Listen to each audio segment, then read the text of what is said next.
Hi, my name is Johnny, and today I'll be demonstrating how we can run connectors in SharpCloud. I'm currently looking at my connectors page in a story, and we can see we've got a predefined connector here.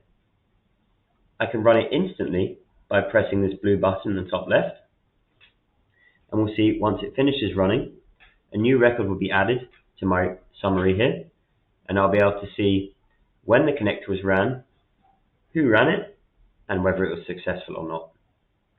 I'm also able to run the connector automatically by checking this box in the top left.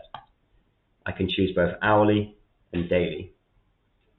Finally, we're able to run the connector directly in a view by creating a button. This allows users to run the connector without having to come into this connector page. First, we copy the embed link of the connector we wish to run, and then we navigate to the view. Now that I'm in this view, I can create a widget.